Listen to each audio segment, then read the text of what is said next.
Take a break from your busy schedule and join Harold Sala for Guidelines for Living. William Carey was one of the pioneers of the modern missionary movement as he left his native England and went to India. Eventually, Carey established himself and began translating the Bible into the language of the people he worked with. Before the days of linguists and computers, it was a long, slow process. Eventually, a printer joined him, and after years of effort, Bibles were printed. Then the process of distribution began. One day, however, Carey returned from a time of ministry elsewhere to find that a disastrous fire had broken out and completely destroyed the building housing his offices and press. But more damaging, his manuscripts, grammars, and dictionaries had all gone up in flames as well. Nothing short of death could have struck such a blow. When a colleague tearfully related what had happened, Carey reacted violently, slamming his fist on the table in anger. No, it didn't happen like that at all.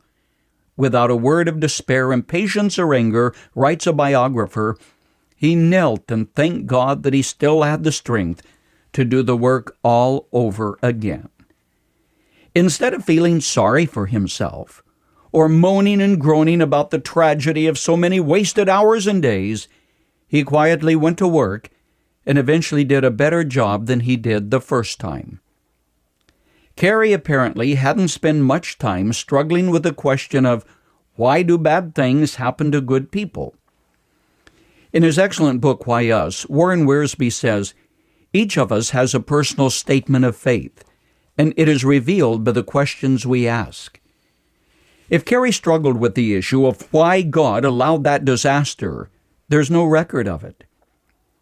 Many of us today seem to be infected with an ideology that in essence contends that God owes us something.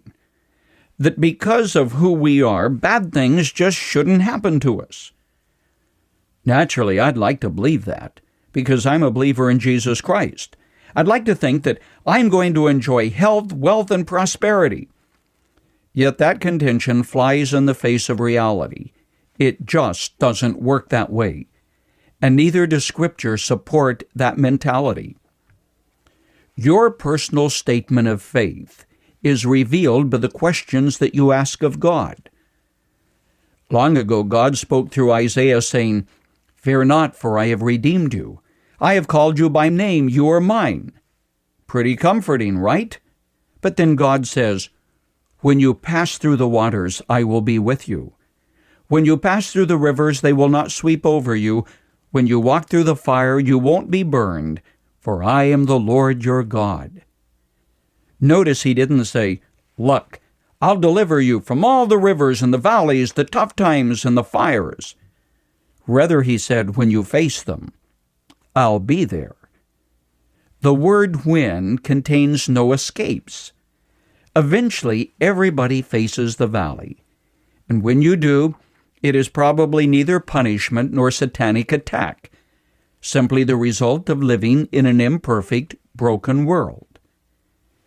At one time, I sustained a cut on my forehead as I was working in our Guidelines studio, and it required 34 stitches to close.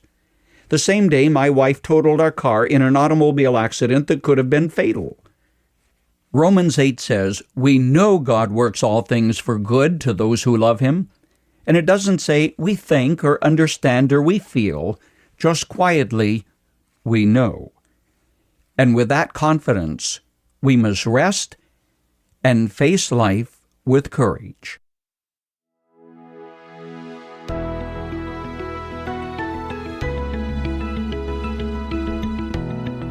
You've just heard Guidelines for Living. For more practical and inspirational messages, visit guidelines.org. If you find our devotionals helpful and would like to share them with others, consider supporting our ministry with a donation. Again, that's guidelines.org. Thanks for listening to Guidelines for Living.